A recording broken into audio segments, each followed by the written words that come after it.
Good evening, everybody. Hello, hello. Welcome to another episode of Critique Corner with me, Daniel Parker. And me, Kuba Kraus, the king of all the Cossacks. No, me, DB Fastbinder. Yes. I only have one Cossack who I kind of boss around occasionally, but he doesn't call me king, so that's cool. Yeah. Well, DB is giving you a taste of his solo review for the night.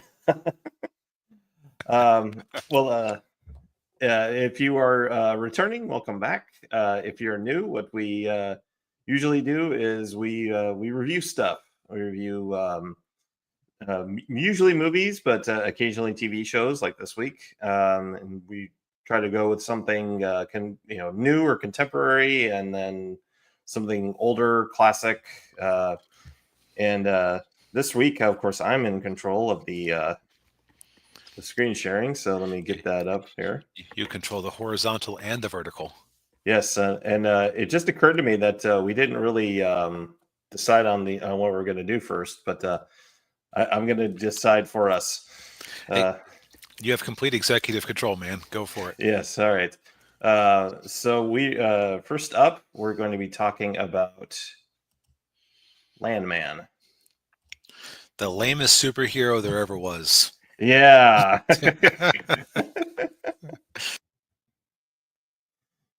Yeah.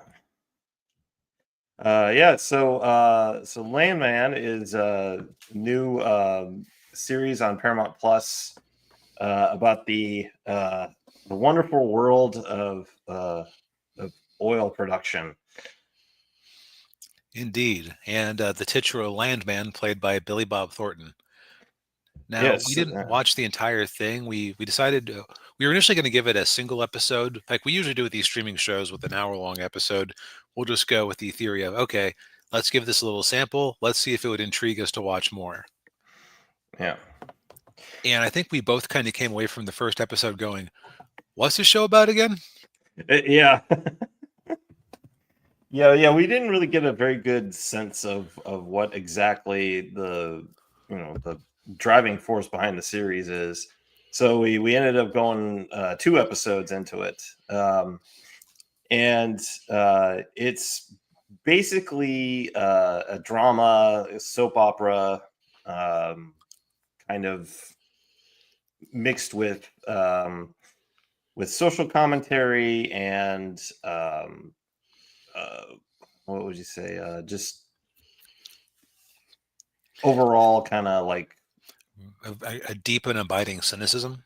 Yes, very much so. Um, so I guess we should get to kind of the overall overarching, story of the movie or the series rather. So Billy Bob Thornton plays Tommy Norris, and he is a landman, works for a major oil company out in West Texas, Midland, Odessa. Which, if you've never been to Texas, you don't know much about that whole world. That is where all the oil is, out in West Texas. Good old Permian Basin. Indeed, yes, and some of the richest people in the world live in Midland and Odessa. Well, actually, Midland, not so much Odessa. All the field workers all live in Odessa. Okay. Yeah, and I know a little bit about that because having had family members who've worked in the oil industry and family members who lived in Midland at one time, I can confirm that. But yeah, so basically, what Billy Bob Thornton's whole job is that he goes around to different places where there's oil and talks to the owners of the land and says, "Hey, I want to lease your land to drill for oil, and we're going to pay you, however much, a couple $100,000 a month." To drill for oil, to lease your land to drill for it, and you're gonna be rich, and we're gonna be have a whole bunch of oil to sell to everywhere, and basically, Tommy is a very very rough character. Yeah. Rough is putting it a little bit mildly. He he's kind of like your cantankerous conservative uncle, except he at Christmas, except he's always had 2 or 3 beers, even though he's and he's sworn off of alcohol. Because Yeah. actually, that is a funny little detail. Is he is he's a recovering alcoholic who says, I don't drink alcohol, but he still drinks Michelob because it's basically water. Yeah, pretty much. Yeah.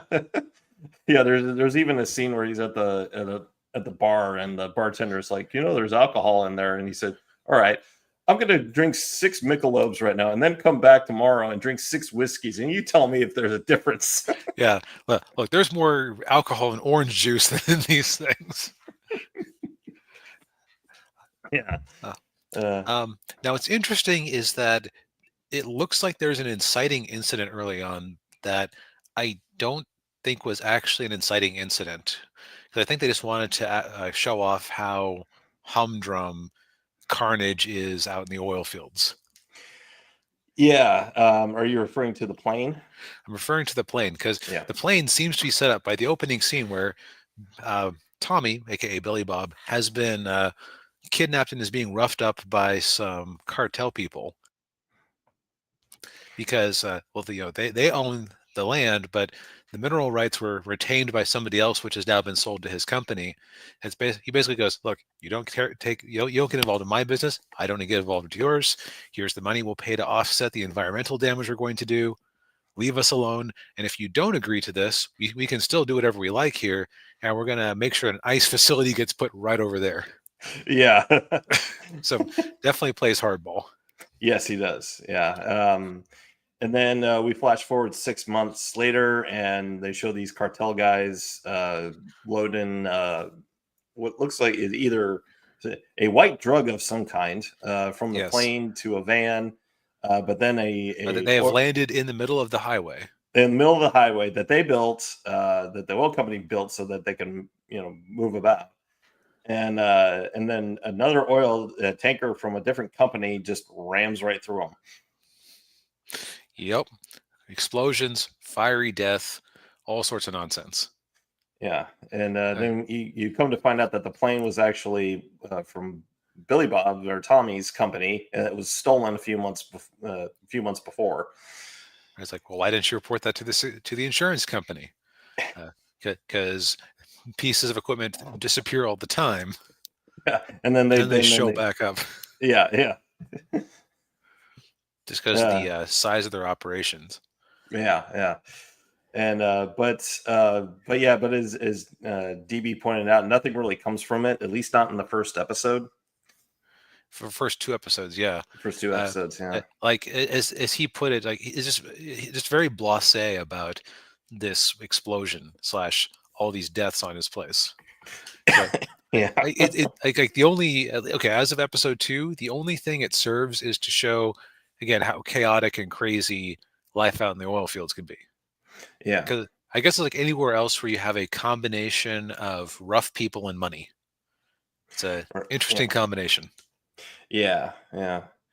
And so then we meet our other cast of characters throughout the 2 episodes. One of them is Tommy's ex-wife, Angela, who's played by Ali Larder. She was in. I remember her from Heroes. She's been in a few other stuff, but Was she the cheerleader? no, she was. Oh, hey, D. Ryan, good to see you. Hey, man. No, she was the different character. Okay, I never watched Heroes, so the cheerleader is the only one I know. The cheerleader, no, she's older than the cheerleader. Okay, but yeah, they have even though they're divorced, they still flirt with each other on the phone. It's very weird. And then we also meet Tommy's son. What was the son's name? Cooper, who is starting. He's dropped out of college, and he's decides he wants to work as in the oil fields, much to his father's chagrin. and he's working with a crew of you know a family. It was an uncle and two nephews who were Hispanic. Yep. Yeah. And then to add to it all, his ex-wife has sent his daughter, Michelle, Ainsley, played by Michelle Randolph, who I don't recognize from anything. Honestly, the only actor besides I didn't even recognize Billy Bob because of how like haggard he looked. Yeah. Intentionally. I kept waiting for his character to be introduced because I knew he was in this show. But I'm also not like I haven't seen Billy Bob in anything for a while, so you know. Yeah. But the only actor I recognized from anything was Michael Pena, who is the fast-talking guy from Ant-Man. Yeah. He's one of the oil workers, but his 17-year-old. I don't know if they ever used the phrase jailbait, but that's clearly the role she is playing in the series. Yes, she is. Yeah. It comes out with her boyfriend to live with them for a bit. Yeah, and the boyfriend is this like he's this phenom, highly sought after high school football recruit, quarterback. And of course he's a typical 17-year-old guy who just right with he kind of a microcosm of the whole oil industry, lots of access to lots of power, which is first you get the power, then you get the women, then you get pretty much yeah. He just hasn't gotten to the money phase yet. But, yeah. Well, wait till he gets to Alabama, and then that's when the money will kick in. Yep. So and I don't necessarily think I want to do a blow by blow of the events that happen. Yeah. Just because so this is a Taylor Sheridan show. It very much reminded me of Yellowstone, except that I would say that Yellowstone had a more driving immediate conflict because you had the whole Native American versus the whatever the name of the ranchers was. Yeah. Versus the town. Like you had some very clear zones of conflict there. I thought at first it was going to be the oil company versus the cartels, but really it's just Billy Bob versus the world.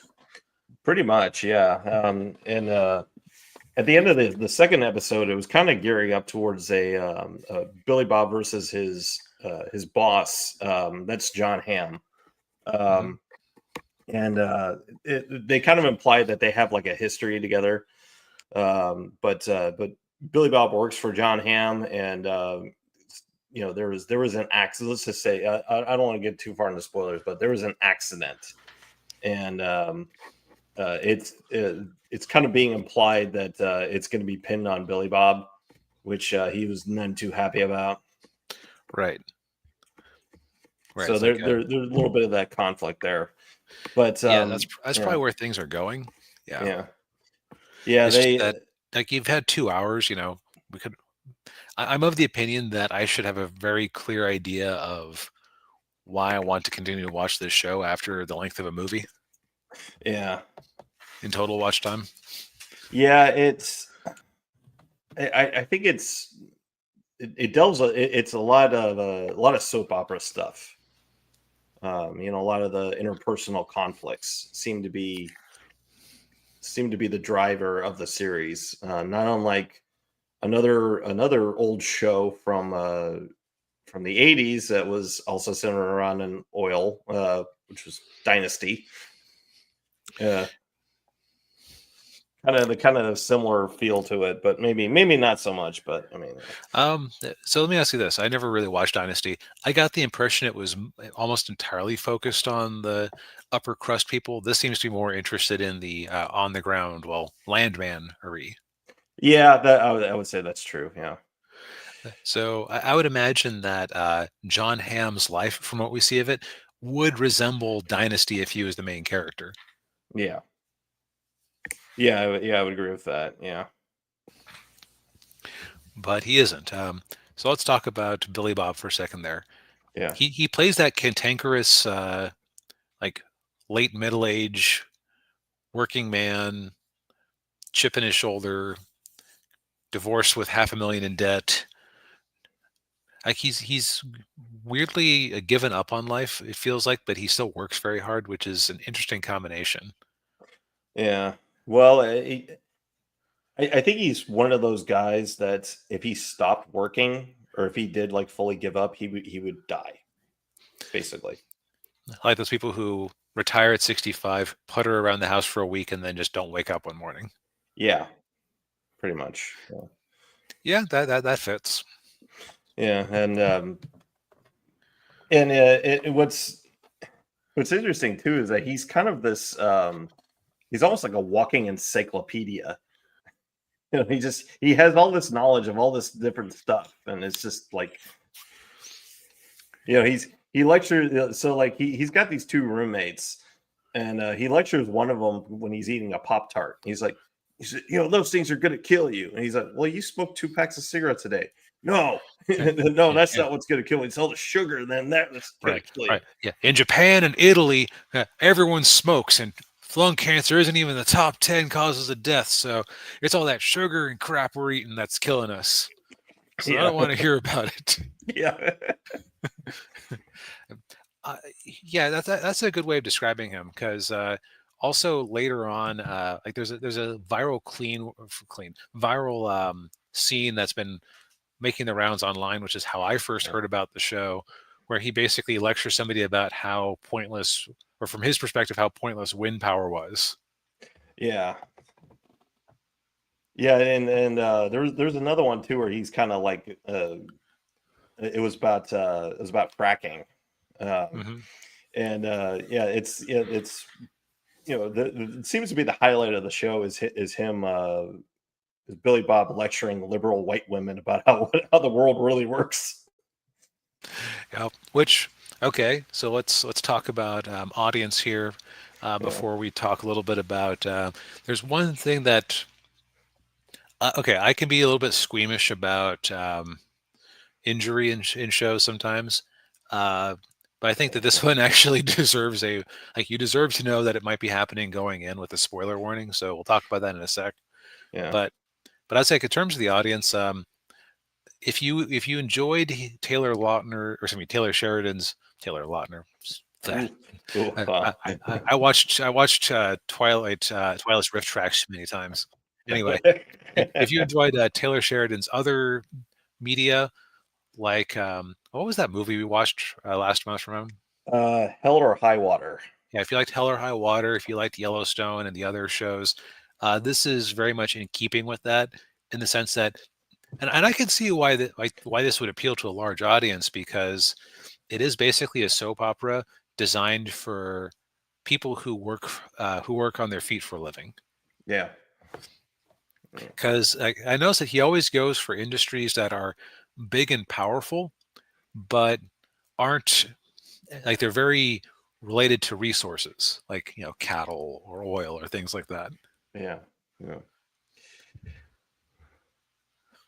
Yeah, I noticed that too. Yeah, and even like what was that? He's got a couple other shows. Well, he's got Lioness was another one, which I think that's a spy thriller show with Hmm, yeah, it's with like Zoe Saldana, Nicole Kidman, Morgan Freeman. okay. Yeah, But that yeah, sounds vaguely familiar. yeah, and of course he got all the Yellowstone spinoffs too, all Yep. the prequels. Yep. Yeah. But yeah, it's yeah, I would definitely agree that it's definitely in keeping with Taylor Sheridan's style. And also too, like if you're like me and you had family members who worked in this industry, it'd be interesting to watch just from the standpoint of, oh, so that's what they had to do when they were working in that working in that world. Uh, Yep. I'll say, there's, like, for me personally, I think I could enjoy a show about that context, but I don't think I would continue watching, just because The only character I really sympathize with is his son Cooper, who's trying to make his own way, and his dad is trying to shut him down and make him leave the industry. Yeah. Which again, I sympathize with because my own family members were telling me don't get into the oil industry because it's just because of how volatile it is. In both a financial and a literal sense. Yes. Yeah. Now, the thing that I actually wanted to almost give the public service announcement about, like, hey, this is something you'll have to deal with. Yeah. This is a spoiler. So a moment that almost made me shut off episode 2. He ends up injuring himself. Billy Bob ends up injuring himself, putting out an oil fire. Like, just breaks his pinky finger on one hand. Yeah. And he's in the hospital, and he decides, you know what, I'm not going to come back. It's just the end of my pinky finger. I've never really used it anyway. I don't want to come back for like 12 more surgeries so you can bleed me dry. Just give me a scalpel. He just proceeds to cut off his own pinky finger and toss it in the trash. Yeah. Like, ugh. Yeah. Yeah, which again, it's not unusual for those guys to lose digits. You see a lot of this going around, like ring finger or pinky finger. Yeah. But at the same time, they don't usually do the deed themselves. That's true, yeah. When there's nothing medically necessary about it, according to the doctor who is sitting right across from him. Yeah.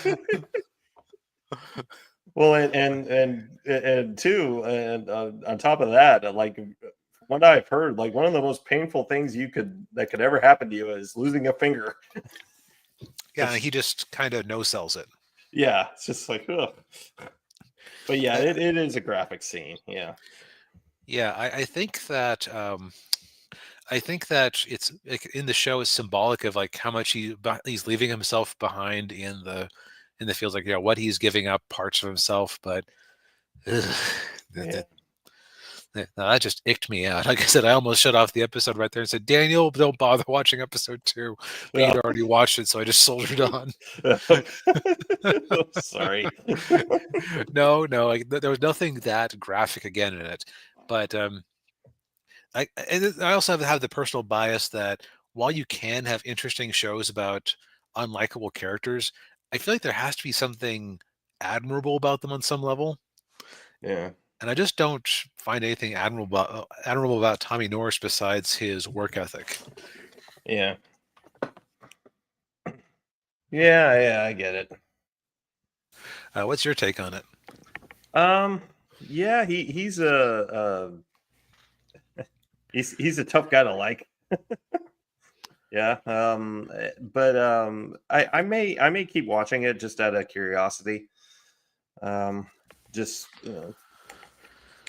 just to see where it goes, and if there is like an overall overarching conflict that does emerge eventually, or if it's just one long soap opera. Yeah, and maybe that's my biggest thing with it, is that it's got that classic streamer pacing. Mm-hmm. Yeah. Make TV pilots a thing again. Yeah. Yeah, don't make me watch 3 or 4 episodes to really get, to really figure out what's going on in the show. Yep. Anime episodes get the 3-episode rule because they're 20 minutes long after opener. Yeah. Opening theme and whatnot. Yeah. But yeah, this is on Paramount Plus, in case anyone's interested. But all right, Daniel, you have the executive authority. Yes. Who's going next?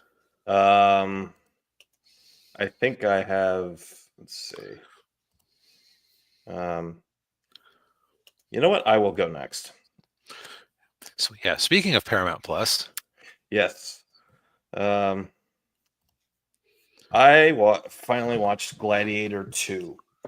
The Electric sequel. Boogaloo. Electric Boogaloo, yes. The sequel no one asked for.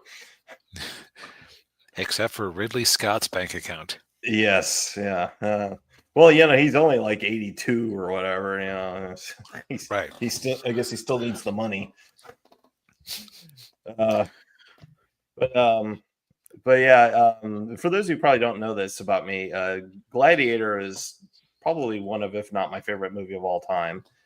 And in my opinion, it didn't need a sequel. I thought it wrapped things up pretty well, but here we are. We got a sequel. Um, Yep. Gladiator 2, the search for more money. yeah, which unfortunately, it didn't make any money. So, And yet Paramount still is highlighting a Gladiator 3. So yeah, oh boy. such good decisions Paramount makes. Oh yeah, yeah. Ugh. But yeah, that's why they had to get bought out by Skydance. Yep. But yeah, so Gladiator 2 takes place I think it was 12 years after the events of the first movie. So it'd be 16 years after the death of Marcus Aurelius. And it's 200 AD. And if you know anything about the Roman Empire, that's when it was starting to fall apart. And we meet Lucius, although he doesn't go by Lucius for most of the movie. He goes by Hanno or something along those lines. And Lucius was the kid in the first movie. He was the emperor or the nephew of the emperor, Joaquin Phoenix's character. And his mother and the son of Lucilla, who's played by Connie Nielsen. She was in the first movie. She also played Wonder Woman's mom in the DC EU. Okay. Yeah, but beware of any woman whose name is Hippo. Yes. Well, no hippos in this movie, but there is a rhino. Um, but yeah, so Lucius is living. So we find out in a flashback scene that Lucilla sent Lucius away at the end of the first movie because the changing tides in Rome. She wanted to keep him safe, so he ends up in Numia. I think that's what it was, Numia, which is the last free city in Africa, but not for long because the Romans are coming to take it over.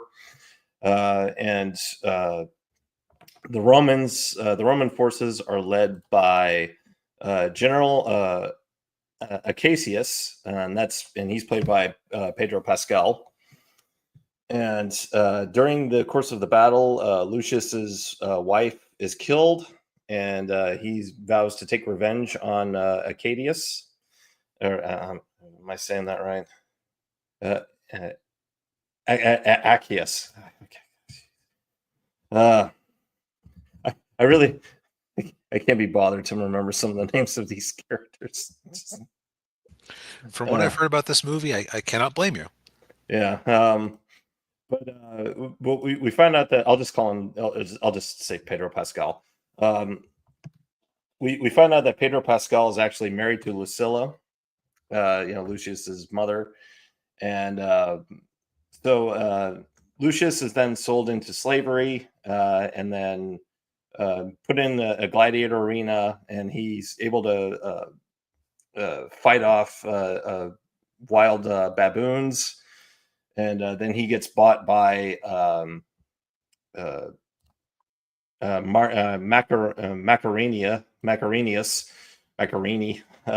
That's Denzel Washington.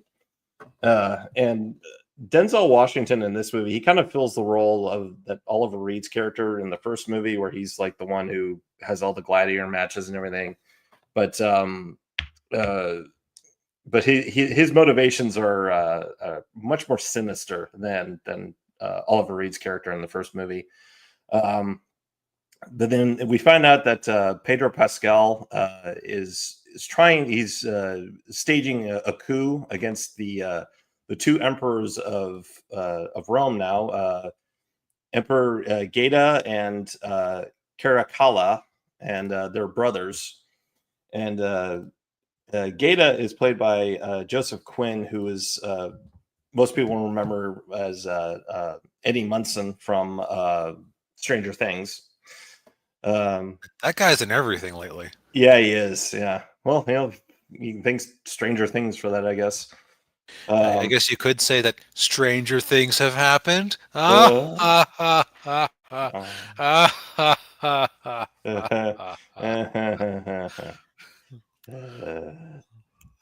Yes. But yeah, yeah, they so Pedro Pascal is trying to stage a coup, and then you got Denzel Washington, who's got his own plans going on that, of course, involve Lucius, because he tells Lucius that I can get you, Pedro Pascal, and and he basically just kind of works his little devilish hands around, working behind the scenes. Basically, that most of this movie is less about the gladiator battles and more about the political stuff, and I think that's where this movie really gets bogged down, because like for most of the first act, like after the battle in Nemea, I was kind of sitting there like this, like, okay, let's get it going. Come on, let's move it. Let's move it. Let's move it. like, the running time of this movie is the same as the first movie, but the first movie had much better pacing. But then it really gets it's so weird. It's slow at first, but then you get in like to the end of the second act and then the third act, and then it just goes full board, and then you have a hard time keeping up with it. And this movie just really lacks it lacked the heart, and it lacked the the spirit of what made the first movie so great. I tell people this all the time. Like, if you watch the first Gladiator and you don't come out of that movie loving democracy, there's something wrong with you. I did not get that sense from this movie. Yeah, I wonder if it's just Ridley Scott becoming more cynical over time, or the mood of the people or other people behind it, or just, I mean, honestly, so I'm gonna say something that will make Daniel very offended. I have not seen Gladiator 1 yet, but I know the broad strokes of it. Yeah. I know that at the end of it, they go ahistorical and save the Roman Republic. So that makes it very hard to make a sequel of that movie, because if you're going to do the same plot line over again and still have gladiator matches, it means that they failed in the first movie.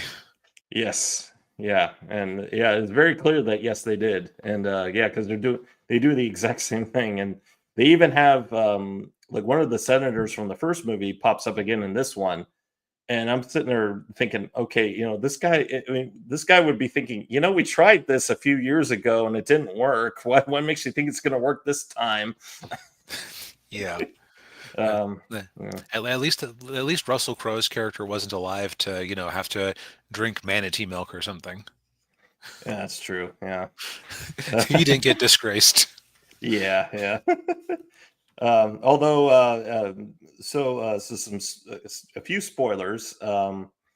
It's kind of hinted at in the first movie, but they confirm it in this one that Lucius is in fact Maximus's son. That Maximus either cheated on his wife with Lucilla, or he got Lucilla pregnant before he met his wife. I don't know. Not really sure I like the implications there, because the driving force in the first movie was Maximus wanting revenge for the murder of his wife and son in that movie, though. But Yep. yeah. Yeah, and then and another little spoiler. So the one brother who's the emperor is cuckoo because his older brother says, "Oh, the infection in his loins has spread to his brain."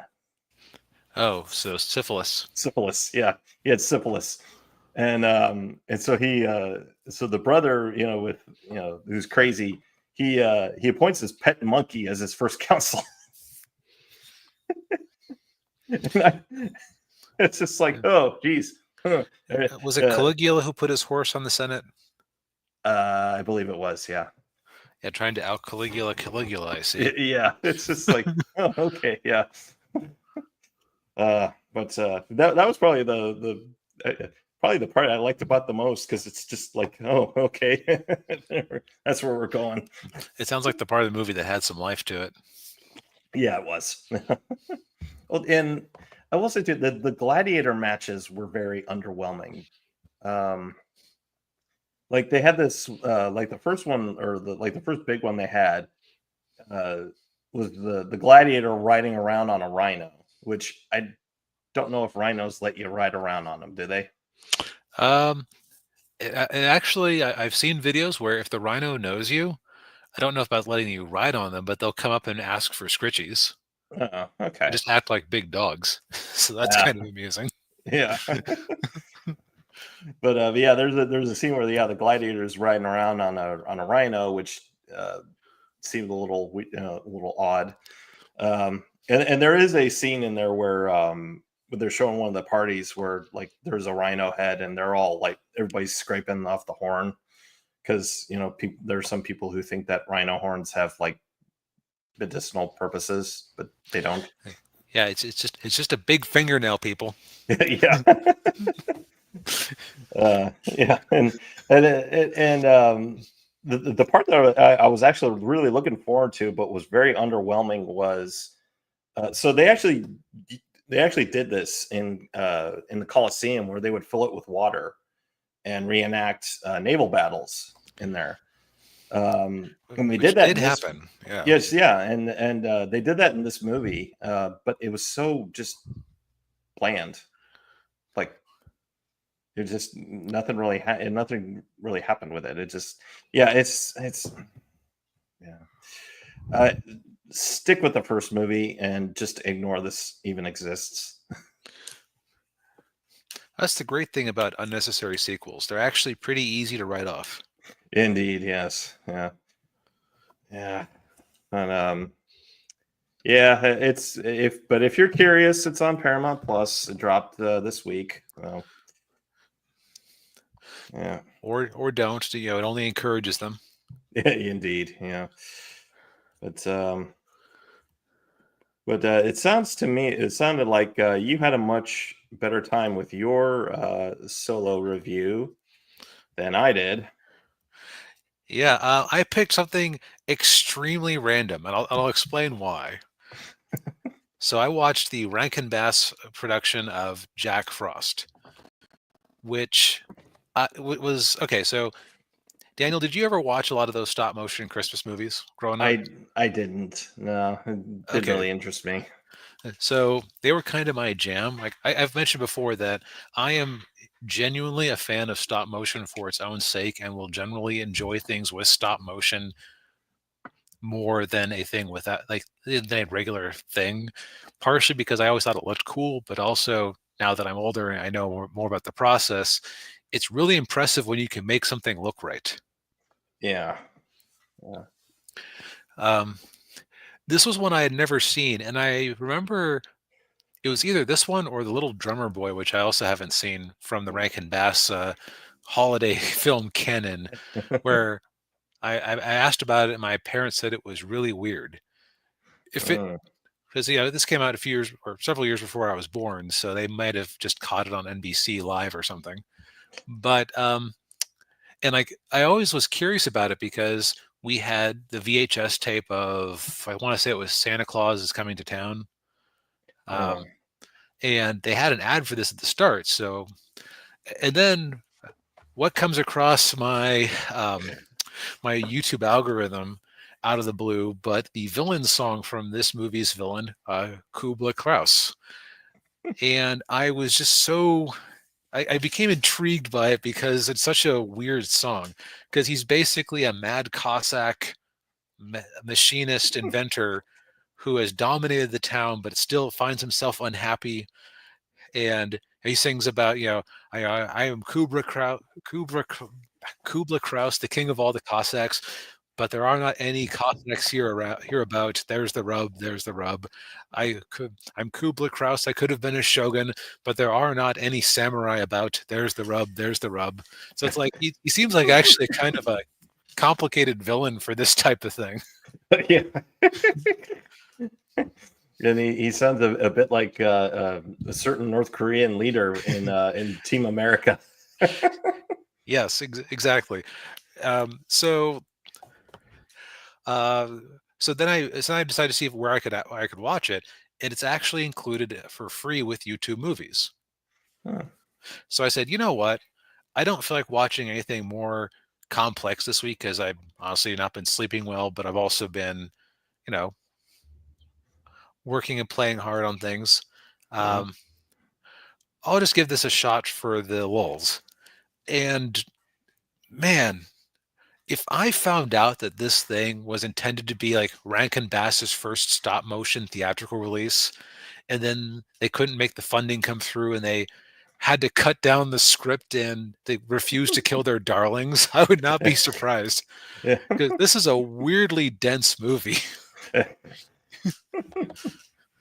I'm not going to go into full detail, but so first off, it's got a pretty good cast. Now, for the era, it's actors who are kind of on the tail end of their careers, which is like that is peak children's movie casting. Is somebody that their parents would recognize and say, "Oh, Larry Storch is in this? Sure, why not? I liked him on F Troop." Yeah. But I don't want to do like a whole blow by blow of the movie, but there are so many subplots and weird things. Yeah.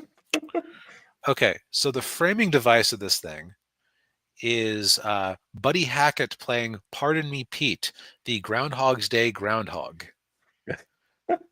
who he is this one takes his role as the guy who decides when winter is over very seriously.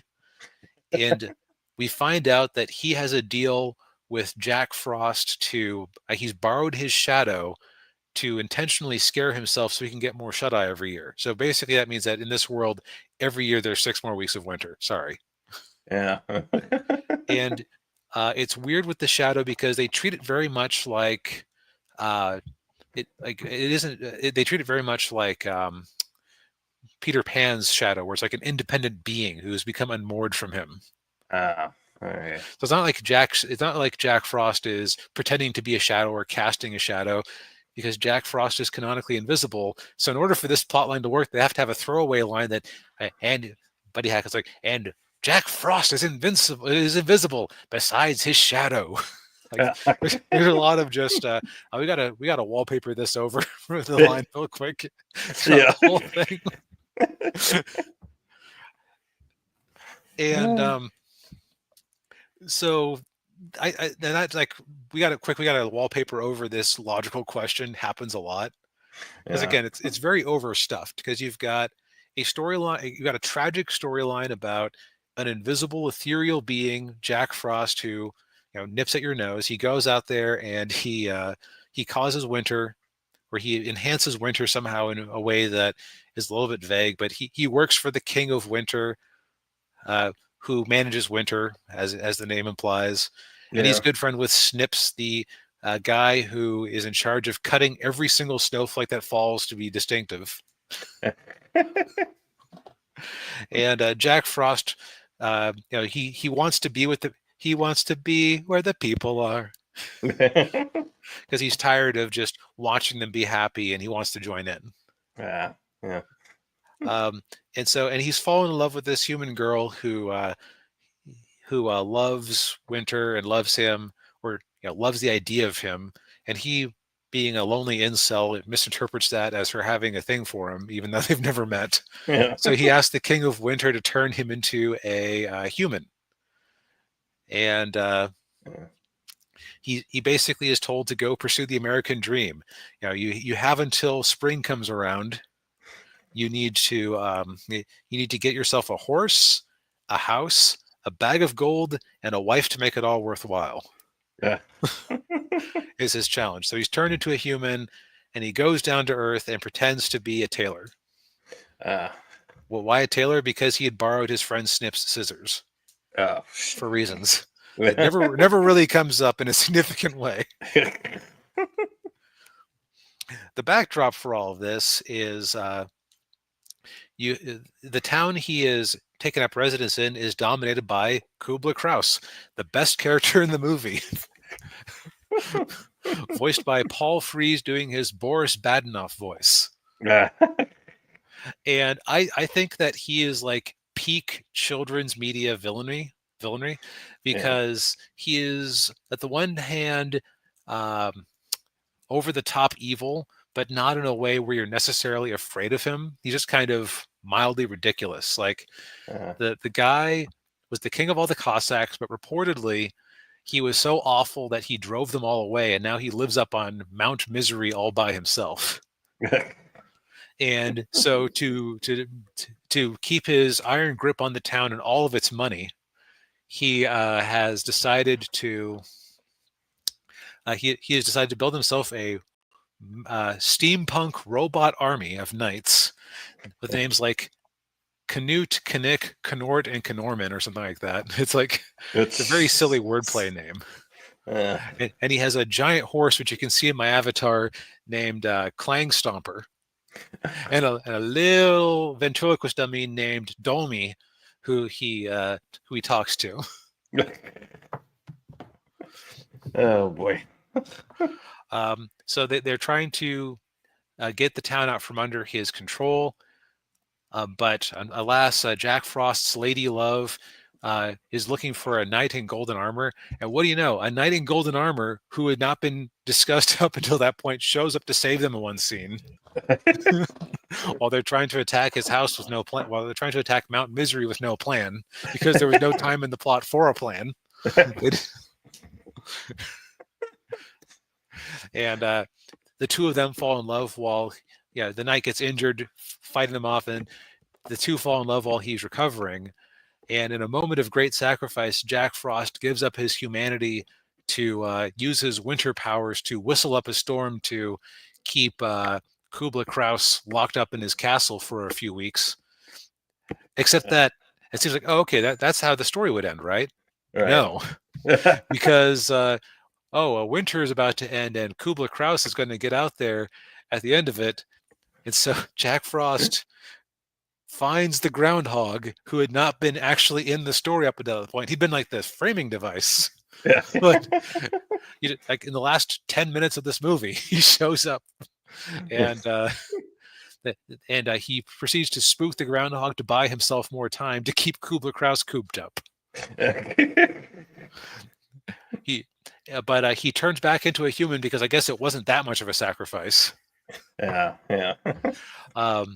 And proceeds to beat Kubla in a very unsatisfying way. And then it turns out, nope, sorry, she is in love with the knight after all, and you turned invisible again when winter finally ended. Yeah. I don't know what the moral of this story was supposed to be. It sucks to be winter. It sucks to be Jack Frost. It sucks to be Jack Frost. Yeah, I guess. Now, this movie is just insane. Like, it's pure imagination, untethered by worries about making sense. And it feels like every weird thing about this movie is it's like there was somebody behind the scenes who asked logical questions, and then they gave a quick knee-jerk answer because they were close to a deadline or something. So it's like, okay, well, this is kind of a Russian town that you've named January Junction, which doesn't sound at all like a Russian town, but that's whatever. It's Russia. Why are the people in Russia like? Why would they like Jack Frost? Because General Winter is their greatest enemy. Oh yeah. Because Kubla Kraus has stolen all the money in town, which he just hoards like a dragon. the townspeople are very poor, and so Jack Frost shows up and freezes all the icicles in town, and they chop it up to make snow money, which they keep throughout the winter, and they're all rich until it melts in the spring. And so they like Jack Frost because he underpins their entire economy. It's like basic monetary theory would dictate that Yeah. money only has value because we ascribe value to it. Yeah. And so if you were in that bad of shape because of Kubla Kraus's unreasonable taxation, you should have like switched over to rocks or made your own paper currency or something like that. The ice money has no value if it's going to melt in January. Yeah. Yeah. If it's gone by March, yeah. Yeah. Right, because you're right. They get the extra 6 weeks after February 2nd because of his deal with the groundhog. Yeah. And you also learn a lot of unnecessary details about the Snow Kings or Snow, the guy who's in charge of snow. I forget he looks like a Greek god, sort of. Those Rankin Bass things loved their neo-paganism, but Yeah. you learn a lot of unnecessary details about the intricacies of it, where you have Snips who cuts all the snowflakes into unique shapes, and he'll get orders for 10 million for Wisconsin or whatever, and and then all the snowflakes, there's a little 2-foot tall snow fairy who takes the best snowflakes and reserves them for Christmas, and which is like one of 2 references to Christmas in the whole movie, so it really isn't a Christmas special. Okay. And then, or I'll say 3 references to Christmas, but and then you have the snow gypsies who distribute the snow. Like, why are they called snow gypsies? I don't know. They are dressed exactly like Jack Frost there. There's nothing gypsyish about them in the least. Oh.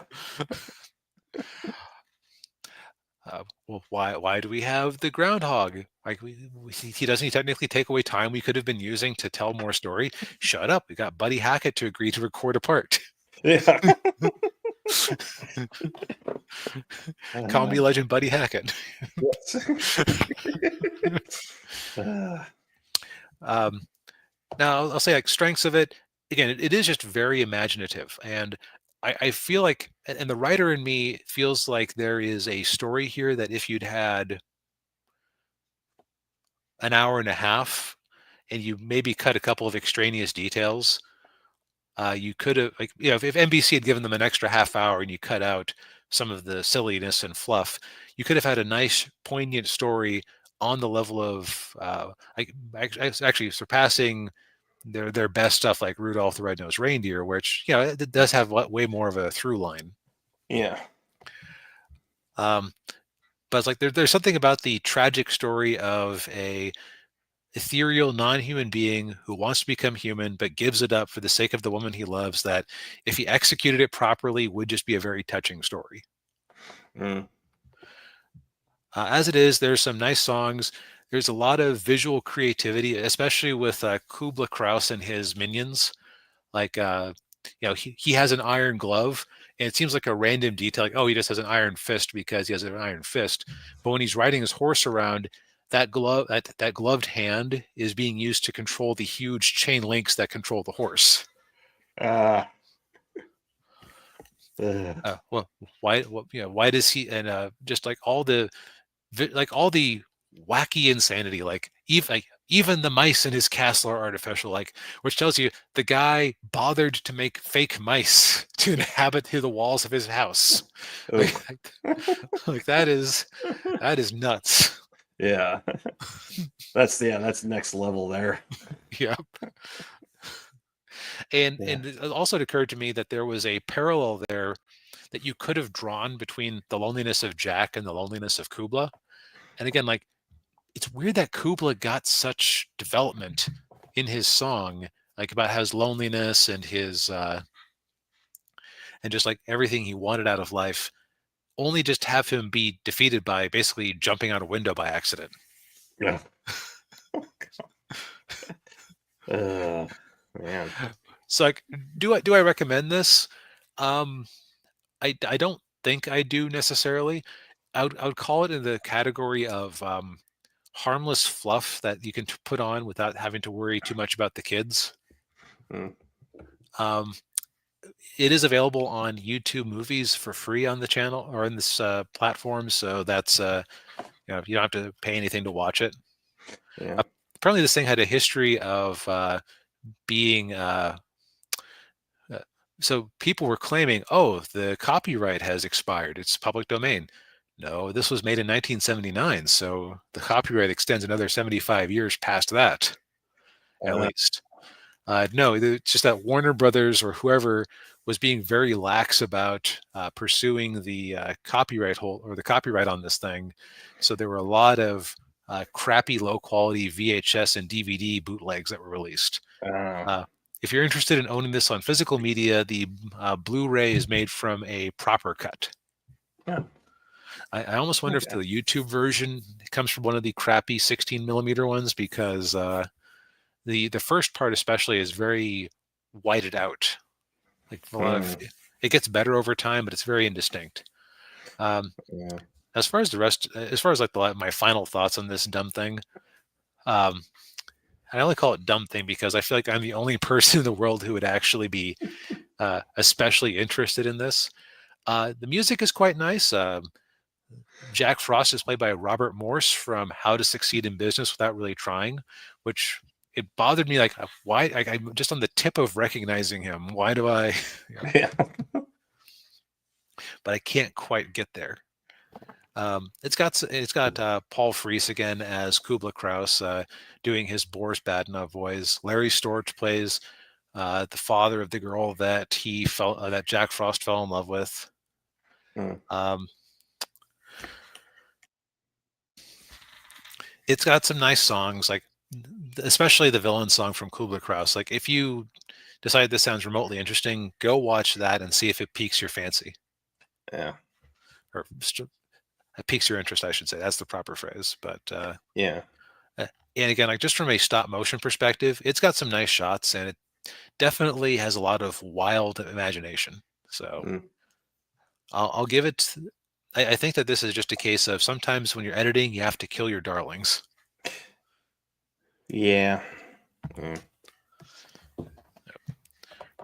Well, However, yes. here's our transition. It isn't the most self-indulgent thing we watched this week. No, it isn't. Yeah, we watched this was my idea to watch Waterworld. So this movie is notorious Yes, for infamous for which is being bigger than famous. yes. To quote the Three Amigos. Yeah, it's infamous because at the time it was released, it was the most expensive movie ever made, with a reported budget of $175 million in 1995. Yeah. Um, Which, you know yeah. what? Let's go ahead and keep talking. I'm going to pull up a inflation calculator. All right. Yeah. So it's and I remember seeing the trailers for this movie and thinking it kind of looked odd. With to my 9-10 year old brain. Um, and so the probably the reasons for that is because it was shot pretty much entirely on water, which if you know anything about movies shot in water, that's very hard to do. Like Jaws. Jaws, yeah, Titanic, The Abyss, and and on top of that, they filmed it in Hawaii or one of the islands of Hawaii, and the locals decided to price gouge the film production. Overcharging for everything, and I don't know if they got taxed or not. I think they probably got taxed quite a bit. I wonder if that Simpsons episode where they had the making of the failed Radioactive Man movie was at all inspired by this. Because while they both came out in '95, this movie was in the trades for how unsuccessful, like how much chaos was happening behind the scenes for some time before that. Yeah, probably. Yeah, it wouldn't surprise me. And the other aspect of it too is I don't know if this was true or not, but the director on the movie, Kevin Reynolds, who's also he also directed the Robin Hood movie with Kevin Costner. Um, Oof. yeah, apparently they were friends at the time, but after this movie, they weren't. And supposedly Kevin Reynolds actually quit just before production was done, and so Costner had to uh, step in and direct for the last few weeks of the shoot. Oof. Yeah, but Oh, incidentally, that 175 million would be roughly 360 million today. okay, so a typical Disney movie then. A Captain America 4 after the third round of reshoots. Yes. Yeah. Indiana Jones and the Dial of Yeah. Destiny. Yeah. It is kind of interesting how the amount of money a movie gets put into it before it becomes a bloated mess seems to be pretty consistent. Yeah. Yeah, and this movie is definitely a bloated mess. Yeah. So Daniel, you said something very insightful as we were watching it, and Yeah. that was that you felt like there was like two movies going on here. Like I couldn't decide on a tone. Yeah, it was like at points it felt like a serious dystopian, like melodrama, and how all the harsh reality of living in a world that's entirely covered by water. And then there were other moments where it felt like a fun action adventure movie. And With it's a like, cartoonish villain. Yeah. yeah, played by Dennis Hopper. Of course, it was played by Dennis Hopper. He was the villain in every '90s movie. Yeah.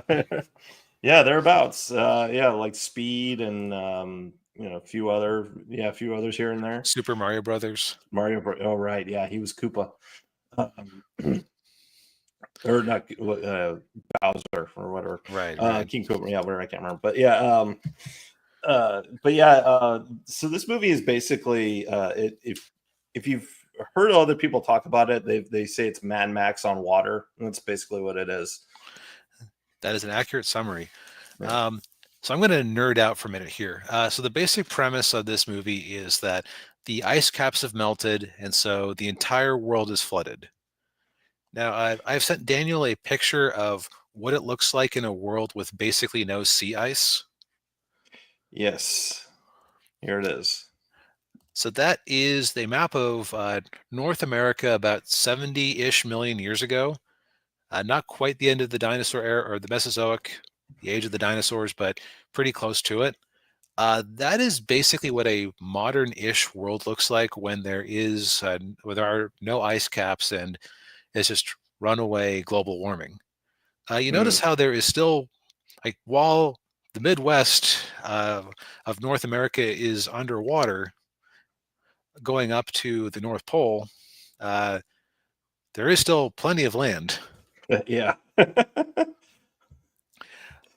This movie posits that the global warming happens, and um, it is so tall that in some scenes where they go diving, uh, you can see Denver, Colorado. Yeah. There, Yeah. there are all sorts of scientific questions one would have to ask, such Yes. as why is the air not so thin that they can't breathe consistently? Yeah. Um, where did all this water come from? Et cetera, et cetera. Et cetera, et cetera. Yeah. Yeah. Um, well, and better questions like, where did all this stuff come from that you could build structures on the water? You could build atolls, and you can have boats, and you know. Right. It's implied that they've just been scavenging stuff for ages, but I feel like especially with some of what the villains are doing, you'd feel like you'd have to have some new construction. Um, Yeah. so if you think about the movie too hard, it stops working. So let's stop talking about the nerdery I just couldn't resist bringing up. Like, Yeah. there's all sorts of other questions. Like, well, the deep sea is the least productive parts of the ocean, and basically the entire ocean is deep sea in this world. So there should be like very few whales and fish and whatnot. Yeah. And one that bothered me, where did they get the bullets for their guns? Yeah. Ugh. There is a reason I think that is given. It is an insanely stupid reason. We'll get to that when we talk about the part of the movie that is the least grounded. Yes. Pardon my Yeah. pun. Yeah. But so I think that in the first half or so, I was actually like, I wasn't loving the movie necessarily, but I could take it seriously, and I thought that it had some very interesting world building and mechanics. Like, outside of it being complete nonsense Yeah. from a scientific perspective, it at least, like, okay, we're taking your crazy premise and we're running with it, and you're doing neat things, like you're having to worry about, where do we get fresh drinking water? Where do we get fresh Food. drinking water? Where do we get food? Where do you get your yeah, where do you get your plants, where you Yep, how do you grow vegetation, how do you farm? Yeah. yep. What are you eating? And this all has answers that, given the impossible premise, like, are actually fairly believable. Mm. Um, but I noticed that we've talked a lot about the world of the movie, but we haven't really talked about the characters yet. Uh, Yeah. Kevin Costner is kind of playing himself. Hmm. It occurs to me that I don't think he's referred to on IMDb as the Mariner. Yeah. Is he ever called that in story? Yeah, he's called it a few times. Yeah. Okay, I just missed that then. Yeah. Yeah, so he's a what they call a drifter. So he's on his little what kind of boat is that? It's like Trimaran, I guess. trimaran. Yeah, that I've seen them. It's the kind of boats they use in races. Like different boat races, like down in the Bahamas and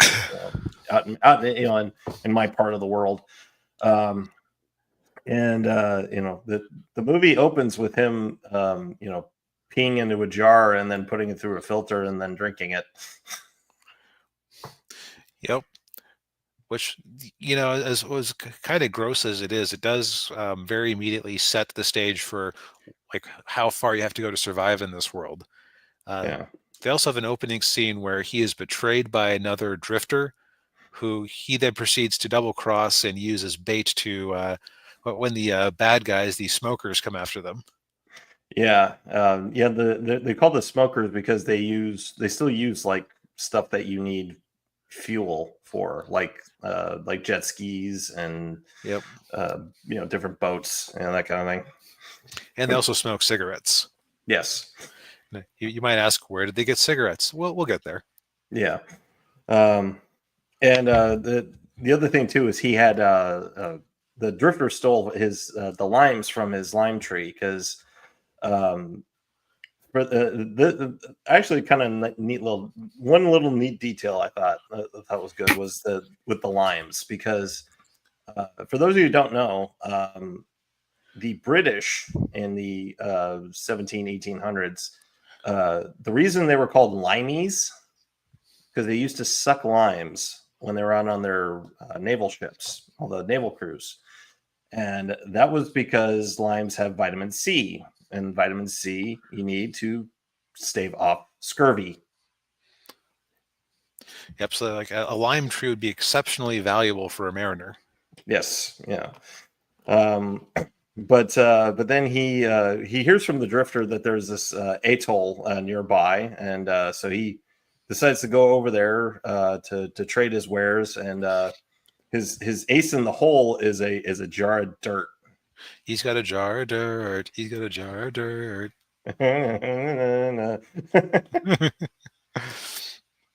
And yeah, what I was talking about earlier, where there's some neat world building. Like they have a cult, I guess is the best way to put it. Mhm. That's trying to run the city. Like they're keeping track of genetic diversity. When you die, you're lowered into this cesspool that they use to feed their small garden. Mhm. So like something like your bones will become the trees, or something. Your blood will become the water that feeds the fields. Something like Yeah. that.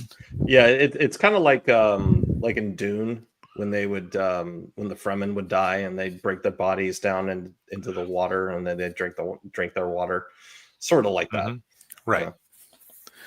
Yeah. Um, and what they discover is that the mariner is in fact a mutant with gills behind his ears And web feet. and Yeah. webbed feet, webbed toes. Yep. Yeah. Um, the science nerd in me immediately goes, that gill does not have enough surface area to provide for the metabolic needs of a mammal. But like the only reason I even have these thoughts is, first off, nerd. Second off, it's because the world is taking itself seriously enough that it brings those thoughts to mind. Like if I compare it to something silly, like in Jack Frost, which was my solo review this week, I'm not even remotely interested in asking what Kubla Kraus was powering his Mechanomen with. I don't care. Yeah. I don't care how they have autonomous motion and can respond to verbal commands, because the tone it is set for itself is crazy imaginative kids movie. Yeah. In fact, Whereas, yeah. if we'd have the tale of two movies here, one of those two movies, I might have given it just as much slack and not even considered how it would work. But the Yeah. movie that we start in and spend most of the first 2/3 of the movie in, Yeah. we do actually have. We do. It has a scientific plausibility that I do start thinking about these things. Yeah. Yeah. Um, yeah. It's just, yeah. Okay, not scientific plausibility, because within its own impossible premise, it fits together well enough in the early part. Yeah. Yeah. Yeah, and so when they find out he's a mutant fish guy, they lock him up in the cage, and then we also meet this mother and daughter, Helen, who's played by Jeannie Triplehorn, and then Enola, who's played by Tina Majorino, who I don't know if you recognize her because of her age in the movie, but that's the girl from Napoleon Dynamite, Oh, the one with the ponytail on the okay, side of the head. Yeah, okay. yeah. Um, and little Enola, she has a tattoo on her back. Also, With, she keeps drawing things that nobody has ever seen, like horses. yeah, and yeah, she's got this tattoo on her back, which supposedly leads to dry land, and of course, everybody around thinks that dry land is a myth. Right. And then right around this time, that's when the smokers attack, and that's where we first meet Dennis Hopper. I'm trying to remember what was the name of his character. Deacon, Deacon, yeah, because he's also a cultist. yes, We're like the people of the atoll were more like a nature Gaia cult. He's more like a Joel Osteen type. yes, yeah, yeah. He's promising riches and wonderful things on dry land if they follow. If he takes them to dry land, and yeah. Yeah. They proceed to attack in the most wasteful way possible because, and this isn't my initial observation. This was like I watched a movie years ago, or a YouTube channel called, I think it's called Too Dumb to Live, where the smokers were their first villain profile of villains too stupid to win. Because in this world, like they're the most nihilistic, destructive cult possible. Because if anything sinks, unless you're Kevin Costner and have gill powers, you're never seeing it again. Yeah, yeah. Yeah, They and just they go yeah. destroying everything all the time. Yeah, shooting everything up, and they have these massive machine guns, like these like almost like anti-aircraft machine guns. Like Yeah, like 4-barrel World War II style anti-air machine guns. yeah, and they have a plane too. What? Yeah, Uh, although not for long they don't. no, that's true. Um, yeah, and so in the midst of the chaos, Costner, the Mariner, is able to get away, and then that's where, in this whole sequence, that was why I was saying like, okay, this feels like a fun action adventure because there were a bunch of goofy little action adventure, action set pieces in there. Yep. Um, And then as soon as the smokers are gone, it turns into a tense survivor drama with Mariner, Helen, and Enola. yeah, yeah, and the Mariner treating them both like garbage the whole time. Right.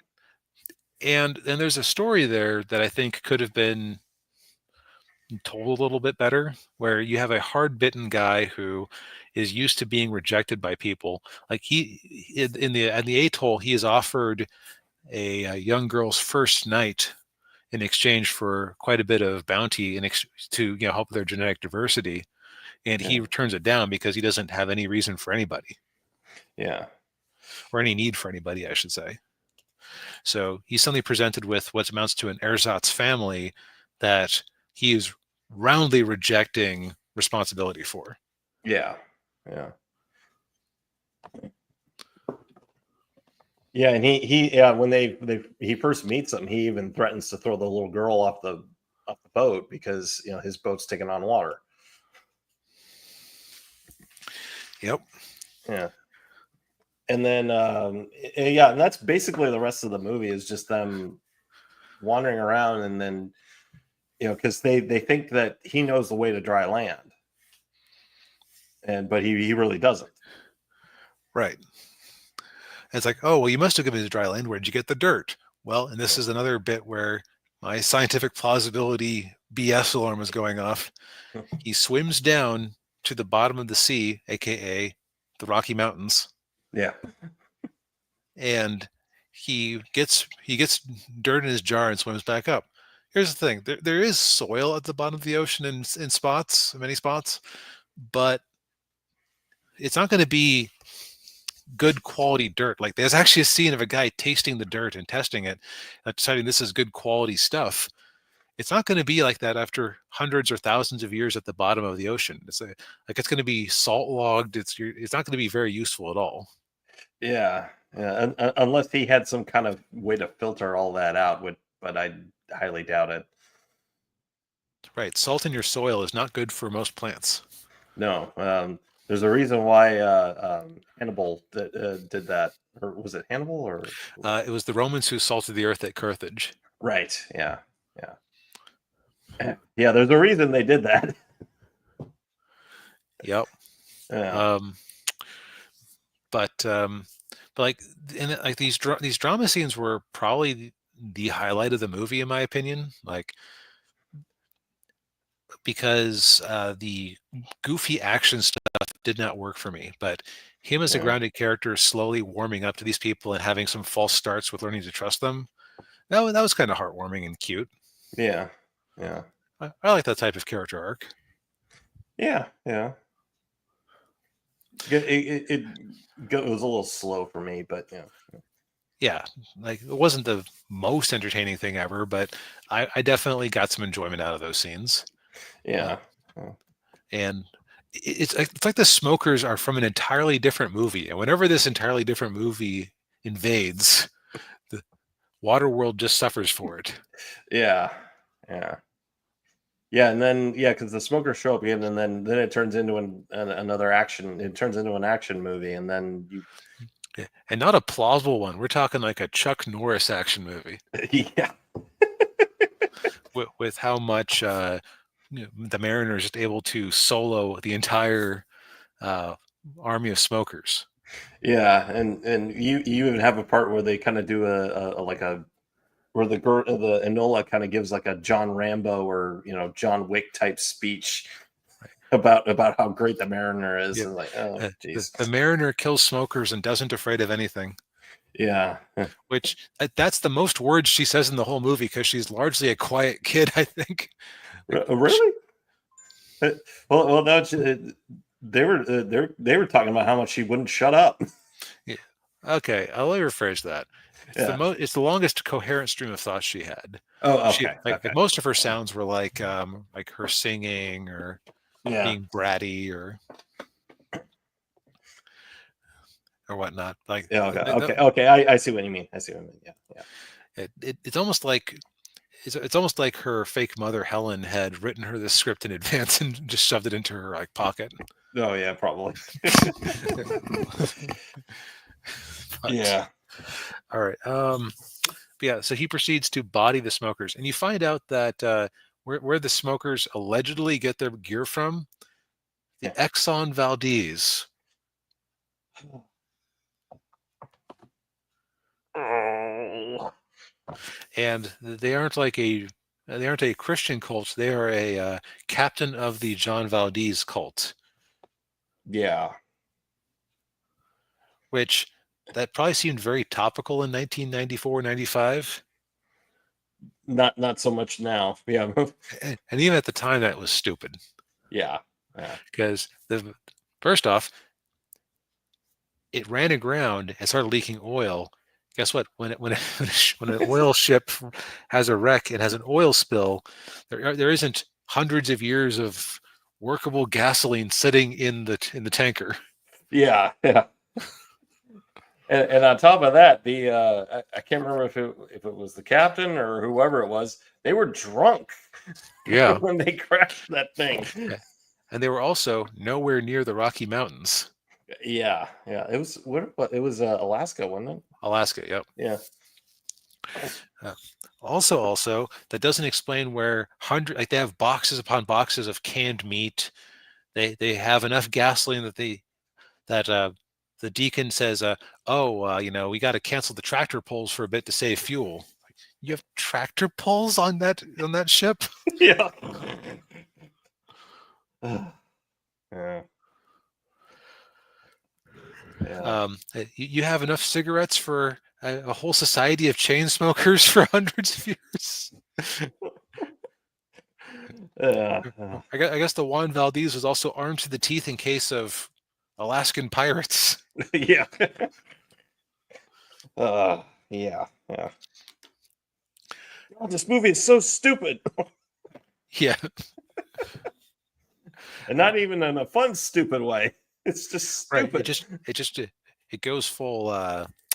It goes full something, as a Robert Downey Jr. in blackface once said. Yes. Yeah. Yeah. Well. Yeah. After seeing this movie, I completely understand why it bombed. Yeah. Oh, yeah. And then the movie goes back. It tries to go back to the serious movie about. They get back to dry land and they find Enola's parents, because the tattoo on her back was a map, and they just had to look at it right and translate the Chinese characters into latitude coordinates, latitude and longitude. Yeah. Which again, how did she get off the island? Yeah, there's not really an explanation of, because if somebody took her off the island, presumably maybe we missed a line about how they found her with her mother or something. I said no, wait, her mother was dead on the island. It would have made more sense if her mother had been forced to leave the island for some reason. Yeah. And had died en route and they found her on a drift or something, but just yeah. But no. So I think this is a case of a movie where if it needed to pick a tone and adjust what's in the movie accordingly, I would not be shocked if I found out there was massive studio interference in that ending, because that felt like an executive going, this thing's a sleeper. Yeah. You know what you need? Watch Commando and make an ending like that. Yeah. Probably, yeah. It wouldn't surprise me. Yeah, considering everything else that happened when they were making this movie. Yep. So, Yeah. or yeah, it just like who told Dennis Hopper to be a cartoon in this? Like it's just like, Yeah. like I think that's you know what that's kind of our theme today is this was kind of a letdown of a week. Yeah, it kind of was. Yeah. I should say you liked Landman more than I did, Yeah, and I that's true. took a sort of weird. My writer imagination was stoked by the opportunities that Jack Frost left on the floor, Yeah. yeah. Um, Yeah. this was just kind of a slog to get through. No pun intended. Yeah, it was. Yeah. Uh, yeah. Well, The world rejected Waterworld, and for once, the world was right. yes, it was. Yeah. Well, Mm. If you want to watch this movie, it's actually shockingly similar to Fury Road it is. Yeah. because you've Uh, got you got the paradise, you've got the girl trying to get back to paradise, just has a happier ending. yes. Yeah. Um, although I would rather watch Fury Road again than watch this again. Yeah, definitely agreed. Yeah. Well, on that note, I think we've said all we need to say for this week. On the Yeah. plus side, the movie did finally break even at some point, thanks to years of TV rentals, VHS, DVD, Blu-ray, etc. So, Yeah. Yeah. don't cry for the studio too badly. Yes. Yeah. Indeed. Yeah. Well. Well, I think that's all the show we have for this week. Yeah, if you like what we have to say and uh, please hit the like button and subscribe to the channel if you haven't already. And thank you everybody who is tuned in. Um, we Indeed. will we'll see you again in 2 weeks. We're taking next week off. I'm going on a little vacation, so Daniel Parker, you had a video hit 2,000 watches on YouTube. What are you going to do now? I'm going to Disney World. Wow, such enthusiasm, man! I've only been the one time, but you go all the time, and that's Yeah, I know. you're Yeah, just blasé to it now. yeah, I know. Well, yeah. Yeah. All right. Well, thanks again, everybody, and we'll see you later. Later, man, or later, everyone.